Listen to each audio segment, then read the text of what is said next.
over. Um, so there's many different reasons. Each individual, as we are all individuals, and we think individually, spirits also are that individual, and each one is different, and it takes a different strategy for almost every single, for every single one of them. Jennifer says that she remembers when I sent my guides to help her with her goat, and she wants to see the video, so she would like you to post the video again. I will post the video after the show in Fourth Dimension Paranormal Investigations on Facebook, and it's if you go to David Reed Christine, REID, there's two of them, one for the No Limit Show and one for this. Friend both of them, asked a friend, and then asked to join that particular group, Fourth Dimension. I'll let you in, and then I will post that video. Surprised the living hell out of us. And after that video shut off, Patty and I cried. There was such an emotion in that room. It's a long story, and I'm not going to go into it, what that spirit was hanging around for. Yeah. I don't know what that is. Could you hear that? It sounded like a cricket. Yeah. We got the harder job. See, you got the gift, Deb, but then sometimes it can be a curse. So you have to live with that. But we got the harder job. We usually have to, as investigators, first figure out, what it is, separate reality versus spiritual, because there's so much that happens that truly can be debunked. But when a client truly is being honest with us and knows that there's something there, we'll usually find out what it is and what its intent is. We had I can remember one real bad guy, and it doesn't necessarily have to be from your house. It could have been a block away where something tragic or bad happened, and the thing drifted over, and you were the most convenient spot to stop.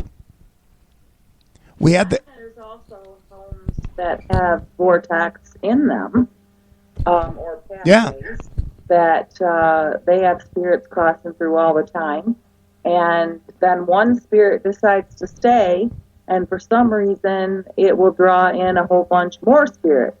And then people have problems with more than one that they don't even know who they are.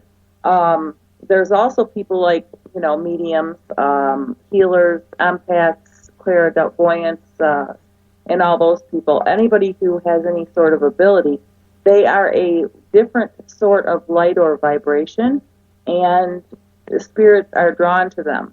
So they're constantly around. If I go into the store, if I see people following people that are in spirit all the time. So, that's, like you said, it can be a curse, it can be a blessing. But anything can. It doesn't matter, it doesn't matter what you do. It's got its good and its bad points.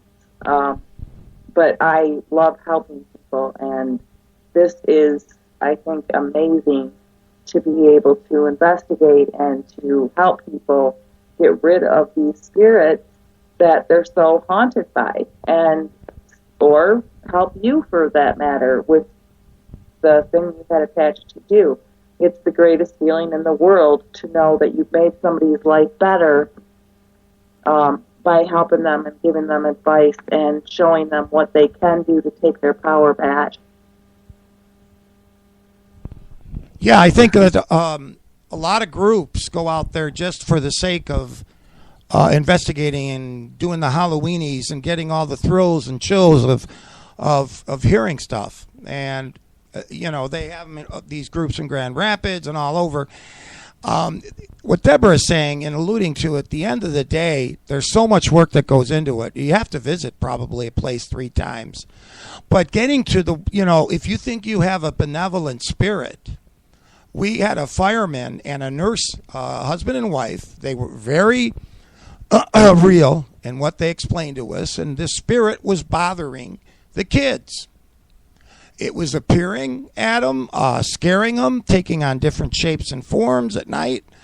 And anytime there's kids involved, that moves first on our list. And we had gone there, and we had a thermal cam. And I think we were dueling with another team. Josh started feeling sick. He was the head guy on the other one. Immediately started feeling extremely sad. We were down in the furnace room, and that's where it was, because that's where all of our evidence pointed, and our medium and our equipment. So anyway, then my medium gets kicked in the gut. Now, Patty did not make crap up. She just kind of bent over, said, I just got kicked in the gut. Now, I got one guy who left the room crying because he felt the spirit can do remarkable things to people. He's feeling so sad. Patty just got kicked in the gut. And there's me and another medium in the room, and I point the thermal cam at the furnace, and I can see the figure coming out from behind the furnace. And now it knows I see him, and it wants to scare me. Well, spirit has never really done anything before until this time. It socked me in the jaw, ripped off my glasses. Yeah. So, it was purely confrontational, and the other medium there said, I allow you to go home with me. He allowed it to go home with him. He took it with him. Now, I have never met this medium again, and I was told that this medium allows a lot of this stuff. He knows how to make it dissolve over time. We found out that the person's name, I can't remember offhand, but he had murdered a girl in the woods 120 years prior to that. When that happened, both spirits went to the most convenient. He brought her with him and hit the most convenient place and stayed there and said, this is home. So anyway, that was easy for me to get rid of that thing because I didn't know how to. You know how anger gives you energy? Yeah. All right. When you have any strong emotion, it gives you energy. Not just anger, resentment, a love, whatever. It gives you energy. And anger in particular, you can beat the crap out of a tree or just let yourself go and have more strength than you normally do. Or with an accident, you get that adrenaline rush and you can lift cars and you can do amazing things, but it gives you energy.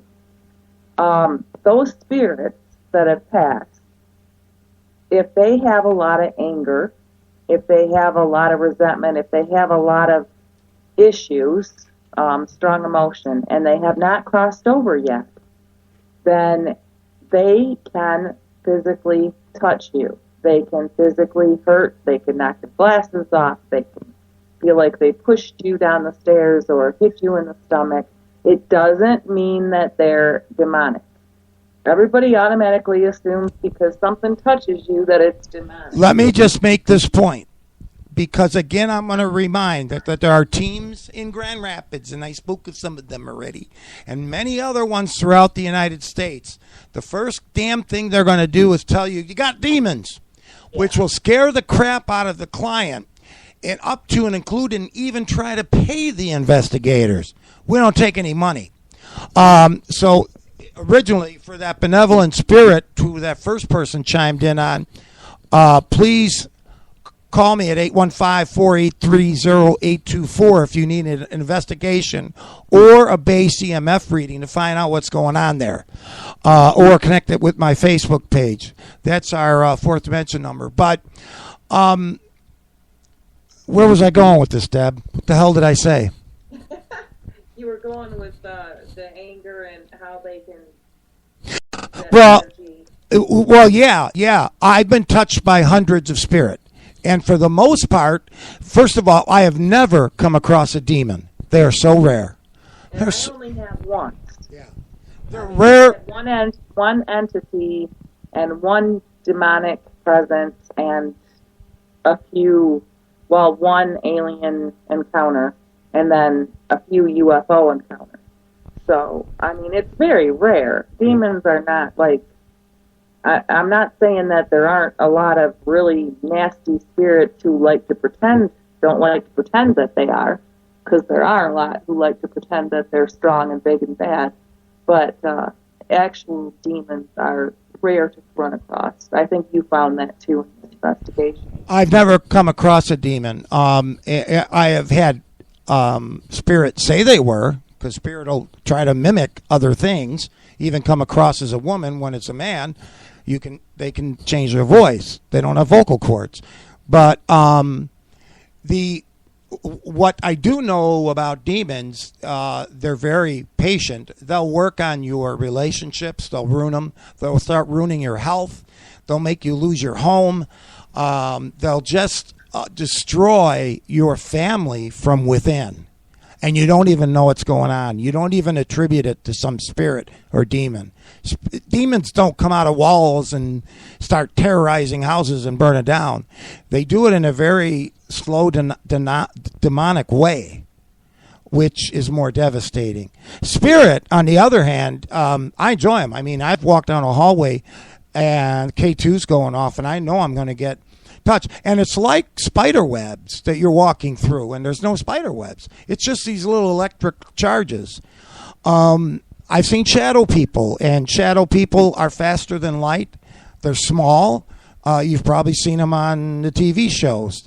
I don't think they were living creatures ever. I think they are a mistake of nature of sorts. There's some sort of energy. What say you, Debra? See, now, I don't believe that they were human. And if they were maybe, eons ago. And they were somehow left here. Or maybe they were spirits that never crossed over and stayed for such a long time that they just became energy, black energy. Because this is a negative planet. I mean, it has a lot of negative things in it. And so maybe they're that. I don't know. But shadow people, I have found that people have seen, this is interesting though, if you think about it, because shadow people, when they're described, people have seen white, they have seen gray, and they have seen black. Now, if you think about that, could that be related to aliens? It could be. The only ones I've ever seen were black, and usually they're out of the corner of your eye, because the corner of your eye can see something wavelength-wise that we can't others.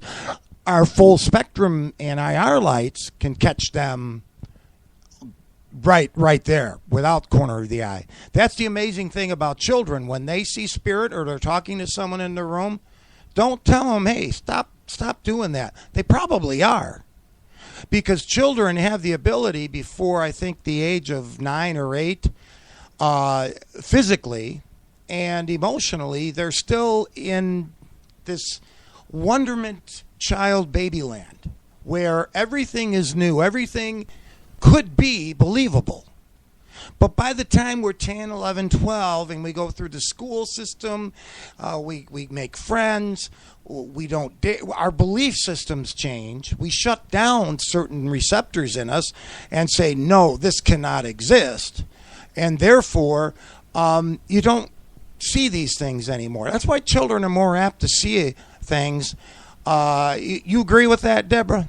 Yeah, I do. I think between Santa Claus and then Santa Claus isn't real, about that same age.